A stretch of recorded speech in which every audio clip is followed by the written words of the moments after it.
기독교회장. 많이 컸다. 바울아, 로마 시민 바리세파 바울인데 안 크겠나? 물고기 잡던 어부랑 비교가 되나? 간단히 말하마. 복잡하게 말해도 된다. 들을 귀 있다. 우리 예수님 하늘로 올라가신 지 2000년 돼 간다. 서열 1위 사도로서 마지막 부탁이 있다. 뭐 너가 사도 서열일이라고. 그건 내 혼자 생각이고 뭔 부탁 말해라. 로마로 가라. 그곳에 가서 타국인들에게 복음 전해라. 조금만 견디면 주님 다시 오신다. 아마 준비는 내 해놓게. 그래, 꼭 갈보리 항공 비행기 비즈니스 해놔라. 그러면 내가 갈게. 이 형제 참 좋은 것은 알아가지고. 알았다. 이 영상은 카톨릭 및 정교회 분과 토론의 내용을 극화하여 소설화하였고 종교의 폄하가 목적이 아님을 밝히며 픽션 및 재미로 봐주시기 바랍니다. 갈라디아서 2장 7절 8절. 그러나 도리어 할례자들에 대한 복음이 베드로에게 맡겨진 것 같이 무할례자들에 대한 복음이 내게 맡겨진 것을 그들이 보았을 때 이는 할례자들을 위한 사도직으로 베드로 안에서 효과적으로 역사하신 그분께서 내 안에서도 막강하시어 이방인들을 향하게 하셨기 때문이라. 유대인의 사도 베드로와 이방인의 사도 바울.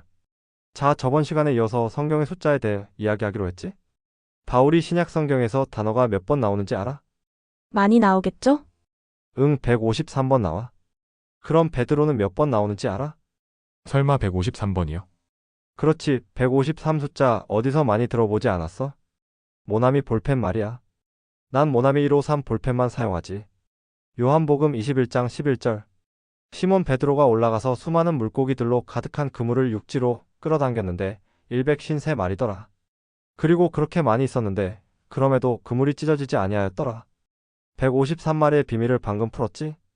베드로가 끌어올려 잡은 물고기 숫자가 153마리야. 그러니까 신약 성경에 베드로 단어가 153번 나오고 바울 단어가 153번 기록된 건 우연이 아니야. 베드로에게 유대인 복음이, 바울에게 이방인의 복음이 맡겨진 걸 153 숫자와 갈라디아서 2장 7절이 증명한 것이지. 또 성경에서 단어 숫자를 세면 재미있는 결과가 나오지. 죄를 뜻하는 신 단어가 447번 등장해. 그러면 피를 뜻하는 블러드 단어는 몇 번 나올까? 설마 447번이요?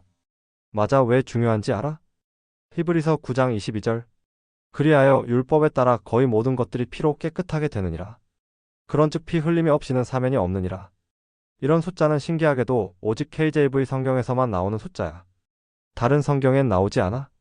마치 세계 공통 수학 언어로 KJV 성경을 증명해 주신다랄까. KJV 성경에 그런 비밀이 숨겨져 있을 줄은 몰랐습니다. 성경 속 숫자들이 단순한 기록이 아니라 더 깊은 메시지를 담고 있다는 말씀이시죠? 더 많은 숫자 이야기는 다른 채널에서 확인해 보도록 해 설명과 댓글에 남겨둘 테니. 자, 숫자 이야기는 이 정도로만 하고 진짜 중요한 건 베드로가 로마에 갔냐는 것이지. 요한복음 21장 18절. 진실로 진실로 내가 너에게 말하노니 내가 젊었을 때 너는 스스로 띠를 두르고 네가 원하는 곳으로 걸어 다녔느니라. 그러나 내가 늙으면 너는 너의 두 손을 앞으로 뻗을 것이요 또 다른 이가 너에게 띠를 두를 것이며 네가 원하지 않는 곳으로 너를 옮겨 가리라. 예수님은 베드로가 늙으면 어떤 죽음으로 하나님을 영화롭게 한다는 걸 예언하셨지. 그러니까 베드로는 늙기 전엔 죽을 수 없는 무적 상태인 걸 예수님이 말씀하신 거야. 그런데 베드로가 젊을 때 헤롯 왕에게 죽을 뻔했어. 사도행전 12장에서 헤롯 왕이 요한의 형제 야고보를 칼로 죽였고 베드로를 무교절 때 감옥 안에 집어넣어서 군인들이 그를 지켰지. 이방신 이스터 축제가 끝나면 죽이려고 말이야. 베드로가 감옥에 잡힌 건 무교절 기간이고 무교절은 6월절이 지난 다음이지. 그런데 모든 성경이 무교절이 지난 다음 6월절로 번역한 거야 완벽한 오역 아닌가? 오직 KJV만 이스터란 단어로 기록되어 있고 다른 성경은 이스터 북유럽 여신축제를 6월절로 번역해 버린 건 아닐까? 알게란도 다산의 상징 이스터의 풍습에 있는 것이지. 예수님은 부활하신 것이지 부화한 게 아니잖아. 아무튼 헤롯 왕은 베드로를 죽일 완벽한 준비가 되어 있는데 예수님은 자기가 베드로가 늙어서 순교하게 된다고 요한복음 21장에 예언했으니까 자기 말을 지켜야 하잖아. 그래서 주의 천사가 내려와 베드로를 감옥에서 꺼내준 거야. 베드로는 참 독특해. 베드로의 아버지 이름이 요나, 거든 구약의 예언자 요나와 같지. 그래서 요한복음 21장에서 베드로를 부를 때 요나의 아들 시몬아, 내가 나를 사랑하느냐? 라고 하셨지. 그리고 네가 원하지 않는 곳으로 너를 옮겨 간다고 하셨어. 그러니까 베드로가 고향 땅을 떠나서 가고 싶지 않은 곳으로 가게 된다는 것이고 옮겨 간다는 건 걸어간다기보다는 배나 수레에 타고 갔으며 그곳에서 죽게 된 게 아닐까? 구약의 요나 예언자도 비슷하지 가기 싫은 니네베에 가야 했으니까. 베드로도 요나처럼 가기 싫은 곳으로 간 거야. 베드로전서 5장 13절. 너희와 함께 택함 받은 바빌론에 있는 교회가 너희에게 문안하노라. 그리고 나의 아들 마르쿠스도 그리하느니라. 베드로는 유대인이 아닌 타국인 즉 아시아에 있는 이방인 교회에게 편지를 썼어. 즉 메소포타미아 바빌론에 있는 유대인 교회에서 아시아의 타국인 교회에 보내는 편지가 아니었을까? 만약에 바빌론을 은유적 상징적 비유로 해석해서 로마라고 확정한다면 큰 문제가 발생하게 되지. 무슨 문제죠? 베드로는 로마에서 순교했고 그의 뼈가 발견되기도 했는데요. 바빌론은 사라진다고 성경에 기록되어 있어. 요한계시록 18장 21절.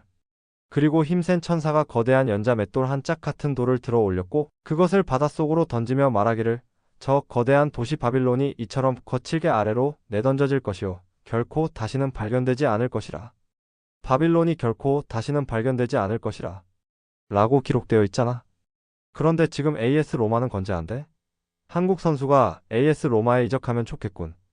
그러니까 요한계시록에 심판받는 도시 바빌론이 지금의 로마라고 은유적 상징적 비유로 해석할 수 있겠지? 정리하자면 상징적으로 해석해 베드로가 로마에 가서 순교했다면 지금도 건재한 도시 로마가 요한계시록에 심판받는 바빌론이고 문자적으로 해석해 베드로가 바빌론에 가서 즉 메소포타미아 지역 유대인 정착지에 갔다면 로마는 베드로의 후계자가 될 수 없어. 진퇴양난이군. 빠져나갈 방법은 있어?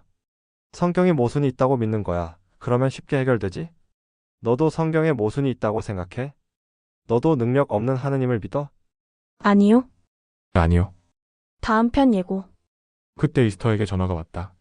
할머니가 위독하시다. 의식이 없으셔.